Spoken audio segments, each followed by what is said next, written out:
Halo teman-teman semua. ulang. Halo teman-teman semua, di video kali ini kita akan melanjutkan tutorial Kotlin fundamental kita, yaitu kita sampai di tahapan belajar function. Setelah kemarin kita belajar sedikit tentang string sebagai fundamental, kita akan melanjutkan ke function atau fungsi di Kotlin.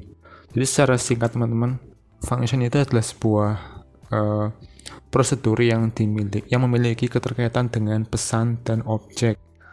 Ini sebuah program mini yang akan ada di setiap codingan yang akan kita bikin menggunakan Kotlin nanti. Ini tujuannya untuk mempermudah kita sebagai developer dalam memecah sebuah kode ya, jadi nggak terlalu banyak atau menyebar gitu.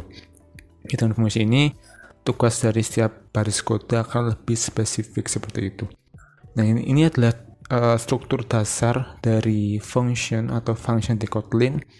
Fun ini adalah fun is function di Kotlin. Function itu direpresentasikan dengan fun. Kemudian ini adalah nama function atau function name. Dan ini adalah parameter yang nanti didefinisikan dalam sebuah function. Tapi ini nggak wajib, tapi kalau memang perlu bisa ditambahin teman-teman, silakan. Penulisannya pertama yang ini tak coret-coret dulu. Yang ini nama dari parameternya, dan ini adalah tipe dari parameternya, gitu. Dipisahin dengan tanda koma. Dan ini adalah tipe kembalian atau return type-nya, dikasih titik 2 setelah parameter di fungsinya. Dan ini berikutnya adalah curly braces. Ini adalah sebuah untuk mengisi body dari fungsinya menggunakan curly braces atau kurung kurawal. Nah, ini adalah isi dari curly bracesnya. Ini adalah sebuah statement dan expression yang merupakan function body ya teman-teman dari fungsi ini. Kemudian ini adalah sampel dari penulisan yang tadi, implementasinya seperti ini. Di sini ada fun, di mana adalah sebuah function. Ini namanya adalah set user, dan parameternya ada name, tipenya string, ada age, tipenya integer, dan tipe kembaliannya berupa string. Dan ini adalah curly bracesnya, ada 2, penutup dan pembuka, dan akan menghasilkan atau returnnya itu sebuah string dengan parameter name dan age. Jadi kalau fungsi ini dipanggil, maka akan menghasilkan atau memunculkan tulisan berupa string di konsol ini ya, tergantung nanti name sama stringnya didefinisikan berapa nilai awalnya atau initialisasinya. Nah, ini bisa dirubah teman-teman menjadi lebih singkat lagi di Kotlin menjadi expression body. Jadi kalau misalnya kita cuman mau satu doang, kayak gini doang nih, bisa dipersingkat dengan mengganti curly bracesnya ini sama dengan. Jadi ini hilang dua-duanya, maka sama dengan kayak gitu. Itu lebih singkat karena dan nggak ada returnnya. Ini akan otomatis ke return semua. Dan lebih singkat karena cuma satu baris doang. Ini kan 2 baris ya, bukan 3 baris. Ini cuma 1 baris doang. Berikutnya, ini masih tentang expression body. Kalau misalnya cuman ngembalin string doang, sebenarnya karena Kotlin itu type inference ya, dia akan lebih pintar dalam menginisialisasi sebuah fungsi atau variabel. Jadi kalau kayak gini, sebenarnya dia tahu kalau ini adalah sebuah string. Jadi kita bisa menuliskan tipe kembaliannya, atau kalau enggak langsung kayak gini aja, dia akan secara otomatis compilernya ngasih tahu kalau ini adalah sebuah string. Jadi kode kita akan semakin lebih singkat gitulah ya, lebih jelas. Dari yang tadinya ada curly bracesnya, kurung kurawal menjadi sama dengan. Kemudian ini karena dia udah tahu sebuah compiler adalah sebuah expression body atau expression body ya tadi. Jadi string ini bisa dihilangin atau tipe kembaliannya bisa dihilangin untuk mempersingkat fungsi kita. Nah, ini adalah tipe kembalian unit. Ini dipakai kalau misal teman-teman nggak mau return, ini kan return kan. mana tadi? Ini adalah sebuah return. Nah ini, kalau teman-teman nggak mau langsung return atau nggak ada tipe kembaliannya, teman-teman bisa menggunakan unit, tipe kembaliannya unit. Nanti teman-teman silahkan cetak apa aja di sini, menggunakan print atau print lain gitu. Atau bikin variabel juga bisa dalamnya. Tapi kalau pakai unit tadi nih, karena dia adalah sebuah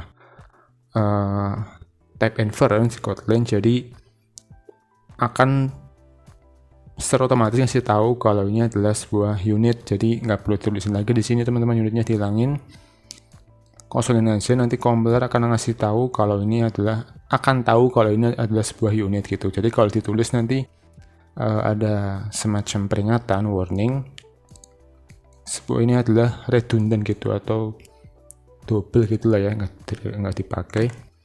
Berikutnya adalah sampel kodenya. Ini tak jelasin bentar ya, nanti habis ini kita ngoding. Ini ada fungsi utama atau function main. Ini ada function set user dan function print user. Kalau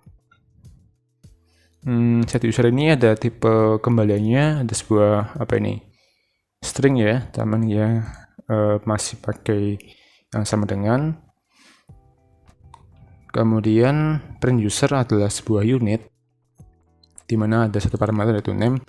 Nah, dua fungsi ini akan dipanggil di function main. Misalnya file user sama dengan set user, ini adalah fungsinya, kemudian kita isiin guna adalah sebuah nama, age, 22 adalah sebuah age atau umur. Jadi ketika dicetak ke konsol akan menghasilkan your age guna and your ini your name ya, aduh salah nulis.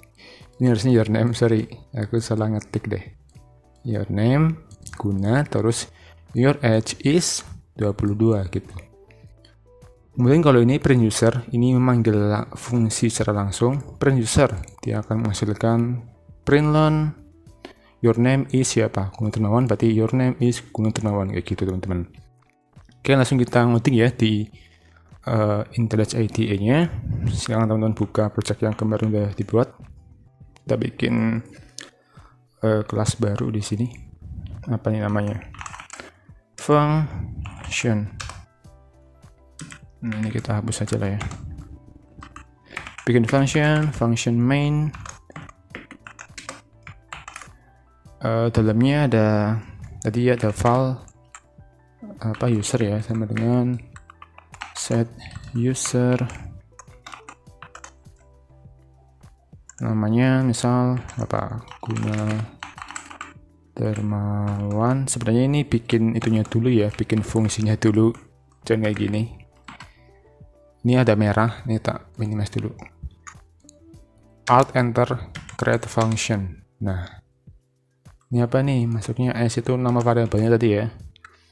Name, terus I adalah age gitu.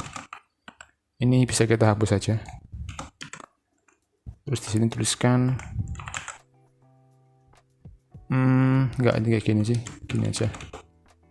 Biar sama kayak tadi ya. Your name is siapa namanya, misal name terus and your age is variable age gitu. Kemudian ini dicetak ya teman-teman, println user atau print aja juga nggak apa-apa sih, sama aja. Terus kita bikin variabel baru, function user ya, aja name. Terus kita tuliskan di sini println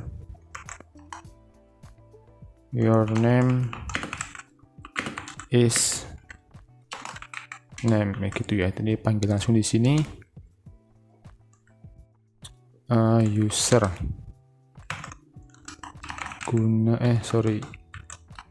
Guna Dermawan.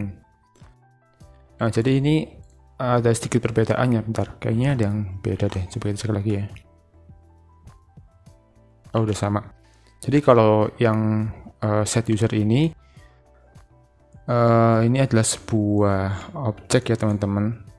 Tipe kembalinya berupa string, dan ini adalah sebuah unit. Bedanya itu aja sih, tapi panggilannya masih sama. Dipanggil nama fungsinya, kemudian diisiin parameternya sesuai tipenya ya. Kalau ini tipenya string, jadi isinya sebuah string. Ini sebuah integer, isinya juga sebuah integer. Ini juga karena ini sebuah string, parameternya kita isi sebuah string juga. Tapi karena ini udah langsung otomatis nih unit, dia nggak perlu di println ya, otomatis akan tampil di konsol. Tapi karena ini masih sebuah string, maka dia harus dicetak dulu gitu, menggunakan fungsi println. Coba kita running teman-teman. Harusnya nggak ada error ya, ini ada update lagi. Oke, ditunggu aja sampai selesai. Ini harusnya ini nggak error. Kalau error sih harusnya kebangetan ya. Nggak sih, namanya belajar kan. Oke, ini udah muncul, your name is Gunadarmawan. Ini adalah manggil dari sini, isi dari variabelnya, parameternya, dan your age is 22. Ini ya, cetak menggunakan fungsi println dari variabel user. Variabel user isinya adalah sebuah function dengan isi sebagai berikut.